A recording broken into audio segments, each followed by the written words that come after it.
வணக்கம் my dear zone mates, welcome to Shafi Zone. நான் உங்க ஷஃபி அண்ட் இன்னைக்கு நம்ம பார்க்க போறது ரீல்ஸ் அண்ட் மீம்ஸ் கொடுமைகள். நீங்க எல்லாம் சாருக்கு ஓட் பண்ணி சப்போர்ட் பண்ணுவீங்களா? கேட்கல சத்தமா. ஐ அம் வெயிட்டிங். இளைய தளபதி அதோட சேர்த்து இளைய காமராஜர் அழைக்கணும்னு நான் வேண்டிக்கிறேன். தேவையில்லாம தேர் இழுத்து தெருவில் விடுறானே. ஆடாம் சந்தன கட்டே பாடாம் குங்கிலி பெண்ணே காக்காய் பாட்டு கொள்ளாமே கேள்கு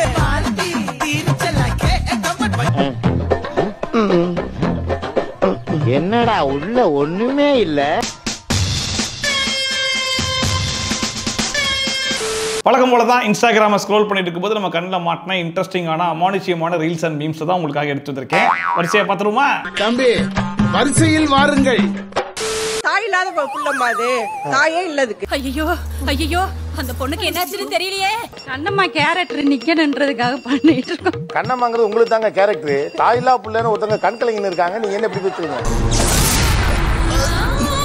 இந்த அம்மா ஏத்தி விட்டது அவங்க தான். இவ்வளவு பேர் தொங்கட்டா மாட்டிக்கிட்டு இப்படி அப்படின்ட்டு சொல்லி ஆக்ஷனோட பண்ணி காட்டுறது. அதானே அந்த நாட்டாம சரத்குமாருக்கு என்னாவா இவ்வளவு தூரம் அவங்க கெடுதல் பண்றாங்க. இந்த பொண்ணு போய் அவங்க இவங்க சும்மா ஒண்ணு இல்ல சார், வேஸ்ட் சார். இவங்க எவ்வளவு சார் கேட்கவே கிடையாது. இந்த கிளி கிளிக்கிறாள் எந்த ஒரு காரியா இருப்பா? நானே எங்க வீட்டுல நாங்க எல்லாருமே வந்து திட்டுவோம் அவங்கள. கொஞ்சமாச்சும் படிச்சிருக்கிறேன், வேற கவிதை வேற இதுல கவிதை வேற படிச்சிருக்கேமா? உனக்கு ஏதாவது தெரியுதா? கவி எழுதி சாவடிப்பாங்க எல்லாரையும். ஆனா தான் விஷயத்துல மட்டும் கோட்டை விட்டுறது. நான் நல்லா பண்றனோ இல்லையோ, ஆனா நீ நல்லா பண்ற. யாராவது வந்து ஒரு மெடிக்கல் ரிப்போர்ட்டை மாடியில குண்டி வச்சுக்கிட்டு உட்கார்ந்து இருப்பாங்களா? அது பறந்த காட்ட மாமியார் கால்ல வந்து குடும்பமானம் போயிரும் போல் இருக்கு. இனிமே போறதுக்கு என்ன இருக்கு? இந்த மாதிரி எந்த ஒரு பேக்கு கூட செய்யாது சார். இது அவ்வளவு எனக்கு அவ்வளவு கோபம் வருது அம்மா மேல. அதாவது இவங்க சீரியலா மட்டும் பாக்குறது கிடையாது போல இருக்கு. இவங்களே சீரியலுக்குள்ள இறங்கி இவங்களும் அந்த குடும்பத்துக்குள்ள ஒரு கேரக்டரா மாறி பேசிட்டு இருக்காங்க. இதுக்கு இடையில ஐயோ வேற அம்மா வேற. அதுல இந்த அம்மாக்கு கண்ணம்மா மேல கடுமையான கோபம் வருது. என்ன காரணம்னு கேட்டா, இந்த மெடிக்கல் ரிப்போர்ட் பறந்து போய் அவங்க மாமியார் காலுக்கடியில விழுற அளவுக்கு இந்த கண்ணம்மா புள்ள கவனக்குறைவா இருந்துச்சாமா. என்னத்த சொல்ல, அதோட வாழ்க்கை முடிஞ்சது. அந்த சீரியல் உங்க பார்த்தே அவனை கடைசி வரைக்கும் ஒரு மெடிக்கல் ரிப்போர்ட்டை பறக்க விட்ட கண்ணம்மாக்கே இந்த நிலைமைனா, கண்ணம்மாவை வீட்டை விட்டு வெளியே அனுப்பி பல அட்டூழியங்களை பண்ண நம்ம பாரதி எல்லாம் கூட்டு வந்து இந்த ஷோல உட்கார வச்சா அந்த மனுஷன் நிலைமை. சீரியல சீரியஸா பார்க்கக்கூடிய ஆட்களை நான் பார்த்திருக்கேன். ஆனா இந்த அளவுக்கு இறங்கி சீரியஸா பார்க்கக்கூடிய ஆட்களும் இருக்காங்கன்றதெல்லாம் இப்ப பார்க்கும் போதாங்க எனக்கே தெரியுது.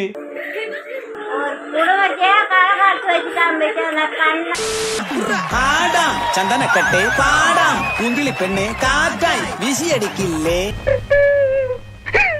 பாட்டு கொள்ளாமே கேள்கு சும்மாதே ரிங்டோன் நம்மோடு. என்ன இது ரத்தம்? ட்ரம்பட்டு கும்மா கும்மா. ஐயோ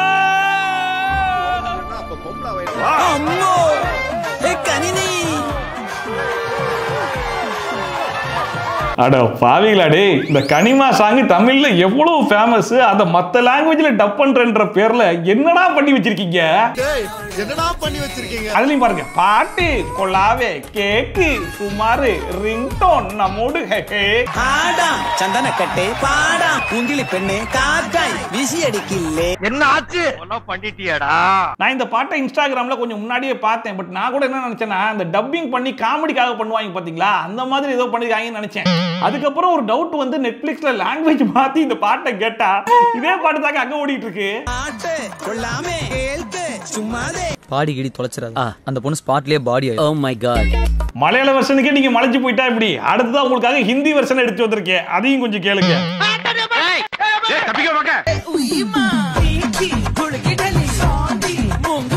என்ன விட்டுருங்க ப்ளீஸ், நான் வீட்டுக்கு ஒரே பிள்ளை.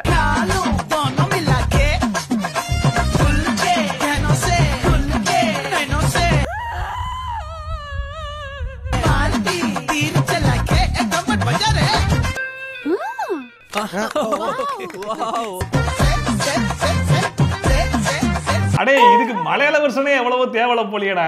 புளுத்தே தானோசே புளுத்தே ரைனோசே முட்டைக்கோசை மட்டும் தானே விட்டு வச்சிருக்கீங்க. அதுலயும் பாருங்க, சாந்தியா மூக்கு சலியா கம்மான் பஜாரா இவங்க எழுதி போற லெட்டர்ஸ் வச்சு ஹிந்தி பாட்டியே ஈஸியா பாடிடலாம் போலயே.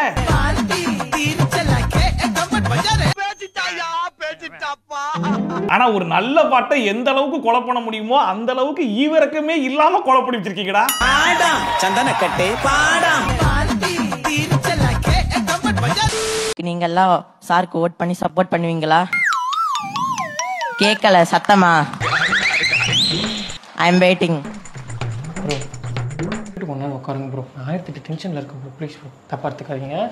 அதாவது அவர் டைலாக் எடுத்து அவருக்கே போட்டான் பாத்தீங்களா பையன் அங்க நிக்கிறான். எப்படி போன வாட்டி ஒரு 4-5 பேர் சிறப்பான சம்பவங்கள்லாம் ஸ்டேஜ்ல பண்ணாங்களோ, தளபதியை விசில்லாம் அடிக்க சொன்னாங்களோ, கூட சேர்ந்து அண்ணா விசில் அடிக்கணும். அதெல்லாம் பார்த்ததுக்கு அப்புறமும் இந்த வருஷமும் அந்த மாதிரி சிறப்பான சம்பவத்தை எல்லாம் பண்ணிருக்காங்க. அதுக்கெல்லாம் தளபதி கொடுத்த ரியாக்ஷன், மைக்க கொடுப்பா கிளம்புப்பா. I am waiting. போயிட்டு வாப்பா. அதுலயும் ஹைலைட்டே, சரி இவங்கெல்லாம் ஸ்கூல் பசங்க கொஞ்சம் மெச்சூரிட்டி இல்லாம பண்றாங்கன்னு ஒரு பக்கம் பார்த்தா கூட இவங்களுடைய பேரண்ட்ஸும் இதே வேலையை தான் பார்த்துட்டு இருக்காங்க. இளைய தளபதி அதோட சேர்த்து இளைய காமராஜர்னு அழைக்கணும்னு நான் வேண்டிக்கிறேன். கல்யாணத்துல மாப்பிள்ளைக்கு இருந்த ஒரு வேளை தாலி கட்டுறது தான், இப்ப அதுவும் போச்சா?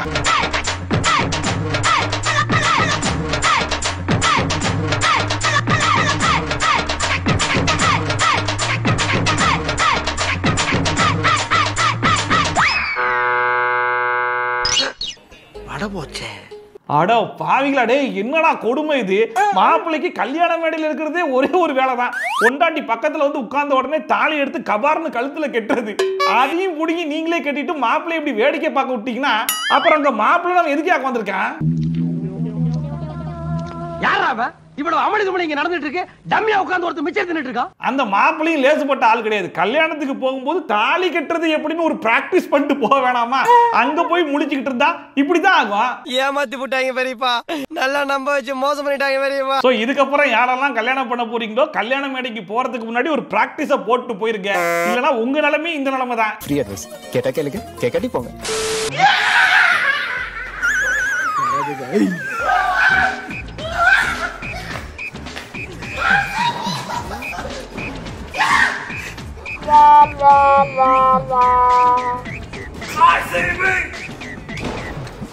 பட்டாக்கி எப்படி தரங்களோ அப்பா.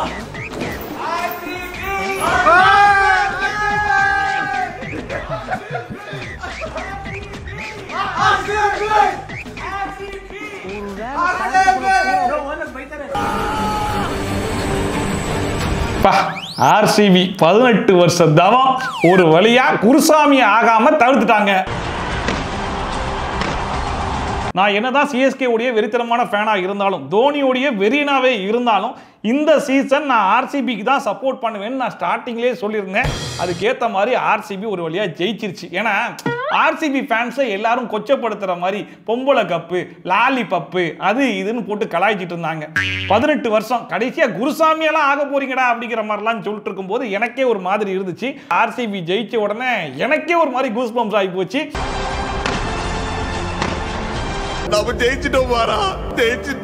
அதுலயும் கோலி கையில அந்த கப்பெல்லாம் வச்சு பார்க்கும்போது எனக்கெல்லாம் அப்படியே புல்லரிச்சு போச்சு. நம்முடைய ஆர்சிபி டீமுக்கும் நம்முடைய ஆர்சிபி டீமுடைய வெறித்தனமான ஃபேன்ஸ் யாரெல்லாம் இந்த வீடியோ பார்த்துட்டு இருக்கீங்களோ உங்க எல்லாருக்கும் என்னுடைய மனமார்ந்த வாழ்த்துக்களை தெரிவித்துக் கொள்கிறேன். ரொம்ப தேங்க்ஸ் மாப்ள.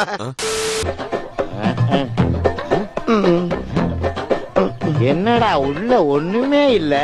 நான் தான் இல்ல இல்லன்னு தானே சொன்னேன். நீங்க தானே ரொம்ப வரைக்கும் வந்து பைக்குள்ள இறங்கி எல்லாம் பாக்குறீங்க. இல்லன்னு அங்கே சொல்ல வேண்டியது. அதாவது நமக்கு மட்டும் தான் இந்த டவுட் இருக்கான்னு நினைச்சோம். கடத்துல விராட் கோலிக்கே அந்த டவுட் தான் இருந்திருக்கு. ஓபன் பண்ணி ஏதாச்சும் இருக்குதா அப்படின்னு சொல்லி திறந்து பார்த்தாப்ல ஒண்ணு இல்லன்னு உடனே அவரே க்ளோஸ் பண்ணிட்டு வந்துட்டாரு.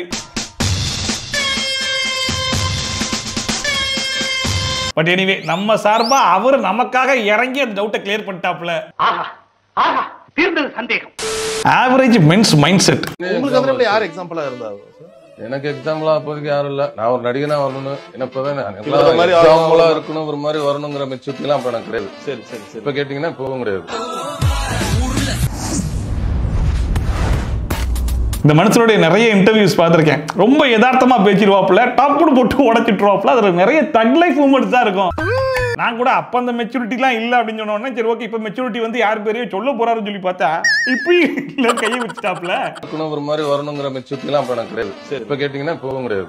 டெஃபினட்டா கலெக்ட் பண்ணுவோம் அப்படின்ற ஒரு விருப்பம் இருக்கு. ஆனா நல்லா பண்றாப்ல மனுஷன். எஸ் மீனாட்சி சுந்தரம். எஸ் மீனாட்சி சுந்தரம். மீன்ஸ்ன்பாங்க, மீனும்பாங்க. அதெல்லாம் செல்லமா சொல்றதுப்பா. செல்லமா சொல்றது கூட இல்ல சார். அதுல வந்து வஞ்சல மீன், துள்ற மீன் எல்லாம் கூப்பிடுவாங்க. என்ன நான் பேரை மாத்திரலான்னு முடிவு பண்ணிட்டேன்டா. சூப்பர்ரா. 3-4 தலைமுறைக்கு முன்னாடி ஒரு பெரியவங்க நம்ம குடும்பத்துல பிறக்கிற குழந்தைங்க முதல் குழந்தையா இருந்தா மீனாட்சி சுந்தரம்னு வைக்கணும், பையனா இருந்தா. பொண்ணா இருந்தா மீனாட்சின்னு வைக்கணும்னு சொல்லிருக்காங்க. இதுதான்டா நம்மளுடைய சம்பிரதாயம், இதுதான் நம்மளுடைய பழக்க வழக்கம். அதுல இருந்து எங்க குடும்பங்கள்ல குழந்தை பிறந்துட்டாலே ஃபர்ஸ்ட் குழந்தையா இருந்தா போன் பண்ணி கேட்பாங்க, மீனாட்சி பிறந்திருக்கா மீனாட்சி சுந்தரமா அப்படின்னு தான் கேட்பாங்க. சோ பேர் வைக்கிறதுக்கு சாய்ஸே கிடையாது எங்களுக்கு. மீனாட்சி சுந்தரம், மீனாட்சி சுந்தரம். இனிமேல் உங்களை நான் மீனாட்சி சுந்தரம் கூப்பிடுவேன். 3 பெரியப்பா பேர் மீனாட்சி சுந்தரம், ஒரு 3-4 சித்தப்பா மீனாட்சி சுந்தரம். இந்த கல்யாணம் எல்லாம் வருதுன்னு வைங்க, குரூப் போட்டோ எடுத்தாங்கன்னா ஒரு 40 பேரை பெருமையா போய் நின்று எடுத்துப்பாங்க. என்ற குடும்பத்துல எல்லாரும் வந்தாச்சு, சீக்கிரம் எடு. உங்களை அன்புடன் வரவேற்கும் சொல்லி உறவினர்கள் பேர்லாம் போடுவீங்களா? ஆமா சார். மீனாட்சி சுந்தரமால இருக்கும். பெரிய மீனாட்சி சுந்தரம், சின்ன மீனாட்சி சுந்தரம், மதுரையில இருக்காரு அவரு அப்படி சொல்லி. ஆனா இது புதுசா இருக்குனே, புதுசா இருக்கு. இவர் எந்த மீனாட்சி சுந்தரம்? இவர் மெட்ராஸ்ல இருக்கிற மீனாட்சி சுந்தரம். இல்ல மெட்ராஸ் கூட கிடையாது சார், அந்த கேகே நகர்ங்கிறதுனால கேகே நகர் தான் சொல்லுவாங்க. ஓ, மெட்ராஸ்ல ஒரு 3-4 மீனாட்சி சுந்தரம் இருக்கும். அது நிறைய பேர் இருக்காங்க. மீனாட்சி சுந்தரம். ஏய் என்னடா இது?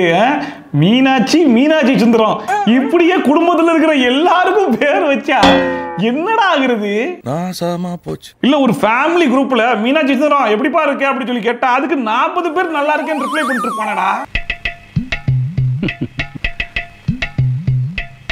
நமக்கெல்லாம் கல்யாணம் ஆகி ஒரு குழந்தை பிறக்கும் போது அந்த குழந்தைக்கு என்ன பேர் வைக்கலாம் அப்படிங்கறதே ஒரு பெரிய டிஸ்கஷனா போகும். அப்படி இப்படின்னு ஒரு பேரை சூஸ் பண்ணி அந்த குழந்தைக்கு வச்சு அந்த பேரை சொல்லி அந்த குழந்தையை கூப்பிடும் போது எவ்வளவு ஹாப்பியா இருக்கும். என் மருமகனுக்கு நான் தான் பேரு ரஜினி முருகன், ரஜினி முருகன், ரஜினி முருகன். எப்படி? ஆனா அப்படிப்பட்ட சந்தோஷம்லாம் இந்த குடும்பத்துல பொண்ணோ பையனோ எடுத்தாங்கன்னா கிடைக்காது. ஏன்னா இவங்களுக்கு வேற ஆப்ஷனே கிடையாது. என்னப்பா மீனாட்சியா மீனாட்சி சுந்தரமா அதை மட்டும் சொல்லு அப்படி சொல்லி முடிச்சிருவாங்க போல. மீனாட்சி சுந்தரம், மீனாட்சி சுந்தரம், மீனாட்சி சுந்தரம். எப்படி? பட் எது எப்படியோ எனக்கு ரொம்ப பிடிச்ச விஷயம் என்ன தெரியுமா? இந்த முடிவை இப்ப ரீசன்ட் எல்லாம் எடுக்கல, ஒரு 3-4 தலைமுறைக்கு முன்னாடி எடுத்திருக்காங்க. அதை இவங்க நினைச்சா ஃபாலோ பண்ணிருக்கலாம், இல்லனா டீல்ல விட்டு போயிருக்கலாம். பட் இப்போ வரைக்கும் அதை கரெக்டா ஃபாலோ பண்றாங்க பாத்தீங்களா? அது எனக்கு ரொம்ப பிடிச்சிருக்கு. I really appreciate it. Social மீடியால ஏதாவது ஒரு போட்டோ அப்லோட் பண்ணா போதும், அதுக்கு வர்ணிப்பானுங்க பாருங்க, வாவ் உங்க சைஸ் நல்லா இருக்கு. Most of the boys 99% of boys இப்படிதான் பேசுறாங்க. ஏதோ ஒரு சில பசங்க தான் ஓகே அந்த பொண்ணு அம்மா மாதிரி எல்லாம் பார்க்க மாட்டானுங்க, எடுத்தோடனே பா என்ன லுக் கேர்ள்ஸே கேக்குறாங்க சார். பசங்க சத்தியத்துல கேக்குறேன், இன்ஸ்டாகிராம்ல நீங்க ஒரு போஸ்ட் போட்டோம்னு நம்மள அவன்லாம் அம்மா மாதிரி பார்க்க நினைச்சுதான் அந்த போஸ்ட போட்டீங்களா? இது ஒரு நல்ல கேள்வி. ஏன்னா நம்ம எப்படிப்பட்ட ஒரு போஸ்ட் போடுறோமோ அந்த போஸ்டுக்கு ஏத்த மாதிரி தான் கீழே கமெண்ட்ஸ் வரும். உங்களை அம்மா மாதிரி நினைச்சு கீழே கமெண்ட் போடணும் அப்படின்னா நீங்க அவ்வளவு வயசான ஆளா? சோத்திரையும் அடி வாங்கியாச்சு, சேத்திரையும் அடி வாங்கியாச்சு. இல்ல நீங்க ஒரு போஸ்ட போட்டு அந்த போஸ்ட் கீழே அம்மா நல்லா இருக்கீங்களா, அம்மா அம்மா சாப்பிட்டீங்களா, அம்மா அம்மா வரட்டுமா, அம்மா இப்படி அம்மா அம்மான்னு கீழே கமெண்ட்ஸ் இருந்தா முதல்ல அதை நீங்களே விரும்புவீங்களா? இப்படி குண்டக்க மண்டக்க பேசினா ஒரு மனுஷன் என்னதாப்பா பண்ண முடியும்பா? சும்மா ஒரு ஷோக்கு வந்துட்டோம், கையில மைக்கு கிடைச்சிருச்சு, எதையாச்சும் பேசணுமேனு பேசினா இப்படிப்பட்ட பதிலடி தான் வரும். வேற ஏதாவது வச்சிருக்கியாடா? பின்னடா You don't even make love to me anymore. இதோட கேவலமான நிலைமையில உன்னால என்ன வைக்க முடியுமாடா?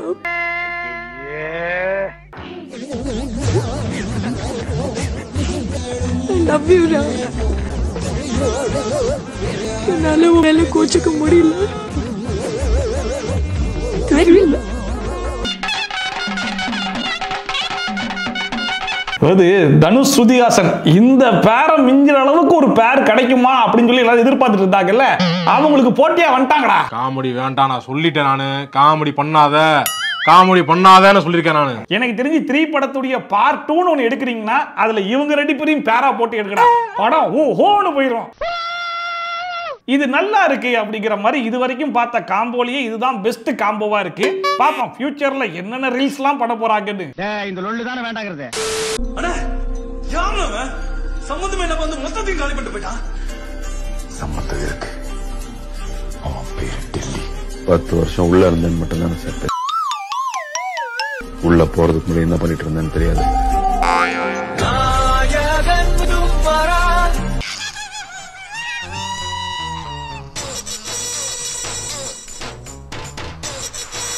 அதாவது நான் கூட விக்ரம் கெட்டப்ல திரும்புவாருன்னு நினைச்சேன். ஆனா ஐ படத்துல வர விக்ரம் கெட்டப்ல வந்திருக்காப்ல. பரவாயில்ல, நியூ அட்மிஷன் நினைக்கிறேன். ஆனா வந்த உடனே திவாகருக்கே நல்ல டஃப் கொடுக்குறாப்ல. பாப்போம் ஃபியூச்சர்ல என்ன பண்றாப்லன்னு. தல ஸ்டைல்ல சொல்லணும்னா it's just a beginning. Trisha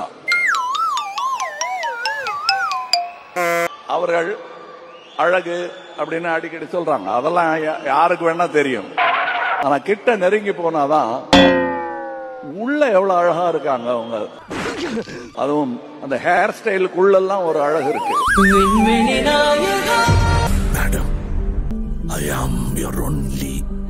ஆனா உங்களெல்லாம் டேய் எது கூட கொண்டு போய் சிங்க் பண்றீங்க? அந்த மனுஷன் சொல்றது அதாவது முகத்தின் அழகை பார்க்காதீர்கள், அகத்தின் அழகை பாருங்கள் அப்படிங்கிற மாதிரி சொல்ல வராப்ல. என்ன ஒரு ஃப்ளோல ஹேர் ஸ்டைல்ன்றாப்ல.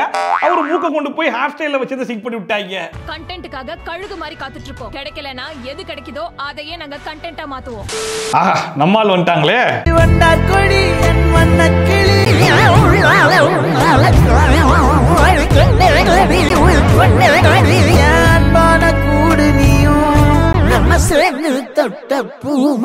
மலர் மலரா பொழியும். இது என்ன கேரக்டர் தெரியுதா?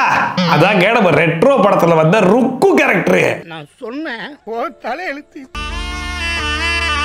நம்ம ருக்குடைய லுக்கை எடுத்து அப்படியே சுக்கு மாதிரி இடிச்சு நம்மளுக்கு அப்படியே பக்காவா கொடுத்தாங்க பாத்தீங்களா?